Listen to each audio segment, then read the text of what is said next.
Pronto. Oi. Muito obrigada, Bianca. Durante a fala da Bianca também chegaram o vereador Wellington Ferreira de Souza, que é presidente da Comissão de Saúde. Peço também para tomar assento à mesa e agradeço pelo espaço, né, da Câmara Municipal para a realização dessa audiência pública. Chegou também o Samuel Pires Moraes Teixeira, do Sindicato dos Médicos de Minas Gerais. Peço que tome assento. O Geraldo Teixeira de Abreu, presidente do Sindicato dos Servidores Municipais. E o Juan Gomes Debian, integrante do coletivo Juntos. Com isso, gente, todos os convidados para essa audiência pública chegaram, com exceção da representação da Prefeitura Municipal de Betim, da Secretaria Municipal de Betim.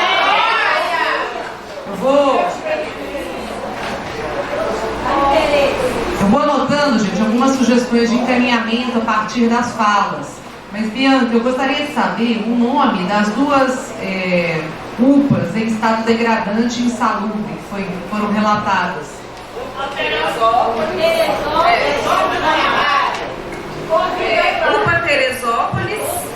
e UPA Guanabara. Eu sou moradora de Teresópolis. Certo. Eu sou servidora de Teresópolis. Então eu vou pedir à assessoria para que elabore, né, um pedido de visita técnica às UPAs Teresópolis e Guanabara da Comissão de Direitos Humanos. Obrigada. Seção Teresópolis também está decadente o prédio. E é isso, né? Assim, Seção Teresópolis foram anotadas aqui, a partir da fala da Bianca, denúncias graves sobre falta de medicamentos e materiais, além da condição insalubre de algumas UPAs, mas um relato mais grave sobre a situação de assédio moral que tem se imposto, né, aos trabalhadores da saúde e a ausência do novo concurso público. Eu conversava aqui com o promotor que disse que existe hoje um termo de ajuste de conduta, uma ação já sendo elaborada com a Prefeitura Municipal para que haja concurso público. É importante que a gente avance no sentido de garantir que os trabalhadores e trabalhadoras da saúde sejam concursados. Se há alguma parcela desses trabalhadores que são terceirizados, que seja uma minoria excepcional, mas não a regra dentro do Sistema Único de Saúde, né? Até porque a Constituição Federal diz que a saúde precisa ser pública, ela não pode ser privatizada, ela não pode ser terceirizada.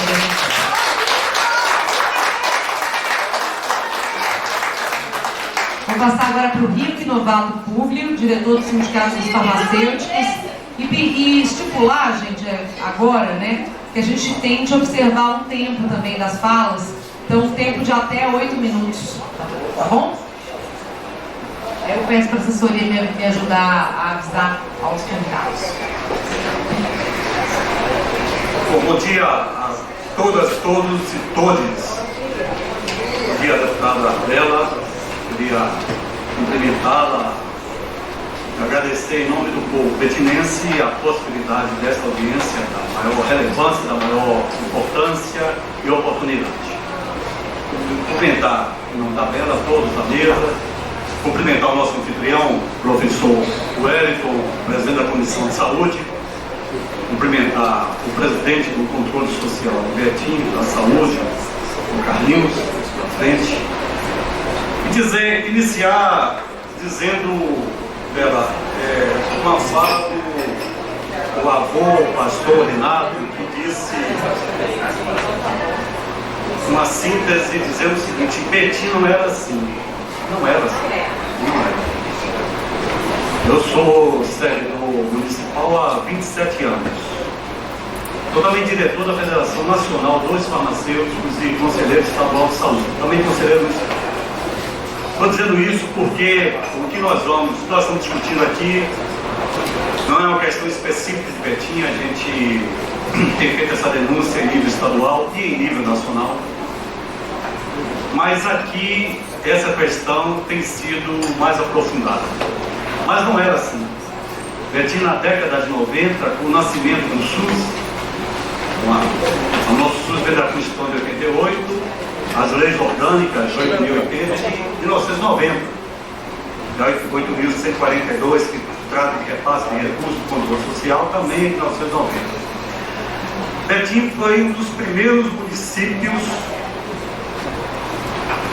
E aí, deputada, me permita referenciar, olhando para a deputada, porque a maioria dos demais aqui são do município e já tem uma moçada muito jovem, né, que mais ou menos sabem disso. Foi um dos primeiros municípios a avançar e construir equipamentos de saúde em todos os níveis de atenção à saúde, desde a atenção primária, com suas unidades básicas, com o seu centro de referência em saúde mental, que aí é atenção primária, mas também atenção secundária, né, os chamados SESAMs, assim como Belo Horizonte. E Betim louvou criando o SESAMI, que é o Centro de Referência à Criança e Adolescência, alinhado aos princípios do SUS, mas também atenção secundária especializada, com, né, o Centro de Especialidade de Rio Braga, e com atenção terciária especializada com o Hospital Regional de grande porte, né, que já era previsto para atendimento regionalizado. Então, a moçada sabe disso. Então, foram investimentos importantes, profundos, alinhados ao sistema de saúde. E mais, Betim também inovou com a criação da participação social. O Conselho Municipal de Betim é um dos primeiros nesse país, com a sua pujança de participação, de discussão, realização de conferências municipais de saúde, né, do Conselho Atuante. Então, esse município tem uma história alinhada ao sistema de saúde, uma história importante de participação das pessoas, né, enfim, com um legislativo também mais atuante, um executivo voltado para o propósito da implementação do sistema de saúde. Mas ao longo do tempo, nós perdemos essa linha de defesa do SUS, né? Para abreviar a minha fala, nós tivemos nos últimos 4 anos, numa gestão federal, uma ação de desmonte do sistema de saúde desse país, além de desmonte de várias instituições públicas, né? Importante dizer que um dos primeiros atos do governo Bolsonaro foi tentar acabar com a participação social. A participação de vários conselhos de âmbito nacional foram cortados através de decreto. Só não acabou com o Conselho Nacional de Saúde e outros conselhos de assistência porque eles foram criados por lei. Mas a ação deliberada do governo nefasto era de acabar com a participação social. E foram feitas várias ações nesse sentido. E em Betim nós tivemos a tradução mais literal desse propósito neoliberal e privatista. Nós tivemos, ainda estamos tendo consequências dessa decisão política errada, no sentido de, já foi dito aqui, de privatizar, terceirizando a gestão da saúde. E de uma forma, no nosso entendimento, assim, completamente equivocada e irresponsável. O repasse da gestão e da administração de serviços de saúde para as organizações sociais, ela se dá de uma forma irresponsável do ponto de vista de tentar identificar quem que vai assumir esse serviço. Porque você faz um processo de um contrato que você repassa para uma empresa, e aí a empresa, organização social, nome de fachada, é uma empresa que está na vibe do capital, ou seja, então o seu lugar de síntese é lucratividade. Então essa empresa assume o serviço de saúde com o repasse de um recurso do município, um recurso definido. Por exemplo, essa empresa que assumiu a gestão da Covid em Betim, o Centro de Especialidade da Covid, lembra do Covid, né? Ela tinha um repasse anual, me parece, de 96 milhões, 8 milhões por mês. E o que é que uma empresa dessa faz para aumentar sua lucratividade? Pagamento dos funcionários para um valor menor. Reduz o pagamento dos funcionários, servidores, servidoras e diminui a oferta de serviços. Eu não quero aqui dar spoiler da fala do meu colega do Sindicato dos Médicos, que deve explorar um pouco mais a situação dos médicos. Mas Betim viu, deputada Bela? Deu um cano, a palavra deu cano nos profissionais de saúde, enfermeiros, médicos que trabalhavam no século XX, na pandemia. A palavra é isso, deu cano. E aqui, a Câmara dos Vereadores chamou essa discussão, nós até participamos da discussão, chamou a representação da instituição lá, do IPDS. O que o IPDS alegou? Falou que é o seguinte, tinha um combinado, um repasse com recurso, e que em função do aumento de preço de medicamentos, porque faltou medicamentos em nível internacional, vocês lembram disso, né? Medicamento para atendimento E também muitos dos pacientes de Betim foram atendidos no atendimento mais aprofundado, e não simplesmente atendimento de enfermaria. E que isso aumentou a despesa. E Betim não repassou recursos. Como é que história é essa? Então, estão alegando que Betim deixou de repassar. Aí, bom, a Câmara e o Conselho Municipal de Saúde também chamou, lembra disso, né? Chamou a Secretaria para manifestar. A Secretaria foi e falou, não, o combinado era o recurso X e nós repassamos. A instituição é que não aplicou, que não deu conta e está devendo. Afinal de contas, resumindo, o resumo da ópera, os profissionais de saúde levaram o cano e estão até hoje, sem desculpa o spoiler da sua fala, mas estão até hoje sem receber. 2 meses de trabalho, isso em 2021, né? Bom, e tem mais. Só para encerrar, além desse cano aí, entre aspas, dado nos profissionais, né, trabalhando com Covid, tem uma situação também absurda, inédita, em nível mundial. Betim resolveu seguir a orientação do chefe maior da nação à época e propôs o tratamento prévio à pandemia. Eu sou farmacêutico, 35 anos de formado. Por quê? Com ivermectina. Mas a Anvisa não aprovou a ivermectina para tratamento prévio da Covid. Como é que é a história? Não pode. Aí nós fizemos um movimento com vários profissionais, manifestamos. O que Betim fez? Betim lançou um programa inédito no mundo, porque a ivermectina é usada para... O grande tratamento da ivermectina era para aquela doença do Jequitatu, lembra? Do amarelão? Para isso. Ou então para tratamento de piolho. Então é um medicamento antiparasitário.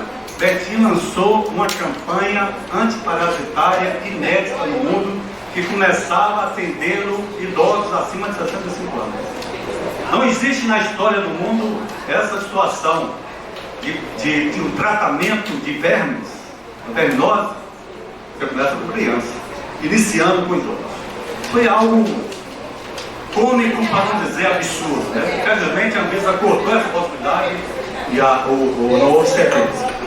Para encerrar, eu queria aproveitar aqui, com todo respeito, meu professor, a presença do nosso vereador, para dizer que ao longo desses anos, professor Hélio, eu nunca vi um legislativo tão alinhado, nunca antes na história desse município, um legislativo tão alinhado ao poder executivo. Alinhamento não é a palavra certa, talvez a palavra certa seja subserviente, submisso ou omisso, a ponto de não expor as manifestações individuais de alguns vereadores, que a gente não pode generalizar, mas a instituição, a Câmara dos Vereadores, foi pouco ativa ou nada atuante em fazer enfrentamento a essas ações que o município deve ter. E para encerrar, que o tempo já foi embora, eu queria dizer, viu, deputado? O seguinte, para encerrar, parafraseando o grande mineiro da Ribeiro, né? A crise da saúde de Betim não é crise, é um projeto. Mas nós somos bons e velhos sofredores e torcedores do galão da massa. Nós acreditamos na possibilidade de reverter essa situação. Somos esperançosos, e como dizia o grande Paulo Freire, só é digno de esperança aquele que, quando espera, luta. Então nós vamos continuar lutando para devolver a Betim a sua condição de uma cidade que tem...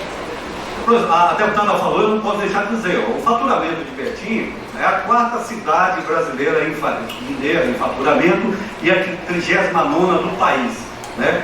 Betim tem um faturamento um orçamento no ano passado em torno de 43 bi, quando Contagem teve em torno de 48, me parece. Vamos fazer uma conta básica de padaria?